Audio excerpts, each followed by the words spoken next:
Hey everyone, welcome back to the channel. So I always had feared with the Akai MPC that the firmware 3.0, and I have no advanced knowledge of anything on their firmwares, that in spite of improving something with new firmware, that you might get something that might not be very good, okay?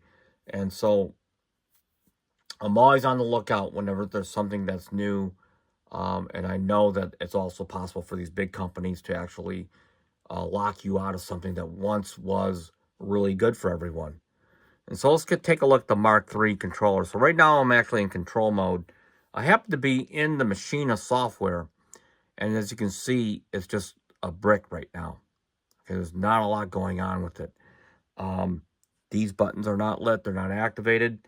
It's only when I load from the Machina itself an actual sound from the Machina, and now you'll see some communication going on, and now I can see a browser. But this only allows me to access Native Instruments plugins. I can't access my third-party plugins. Now, if I close out the machine, which I'm going to, in the background, close out the machine software, all right? And I'm going to launch what we know as Complete Control, all right? So here's Complete Control. So if you're not a Machina user, now if I go into here, I can get to my third-party plugins, as you can see here. So here's the Korg stuff, or here's the Spectrasonic stuff right here, right? Now, unlike the Mark II, it allows me to access what they call a sub-bank. Now, the sub-bank metadata is actually in the actual Native Instruments layer of their patch layer.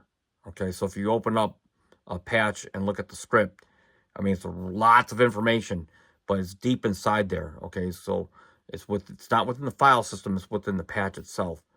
And for whatever reason, and this could be a bug or this could be intended, it could be one or the other, but without this feature here, Subbank, it takes the whole patch browsing experience and it kills it. Okay, so this is an example, whether this was intended or not, of a new product that's locking you out of something that was once really good.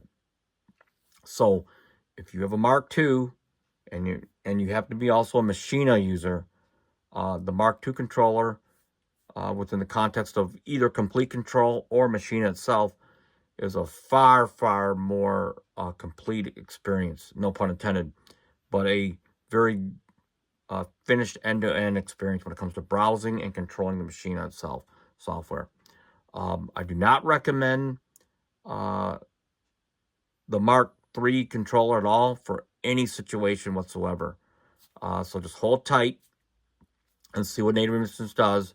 But in the meantime, you can pick up a Mark II controller at really reasonable prices, which I highly recommend, and then go from there. So until next time, leave any questions or comments, and peace out.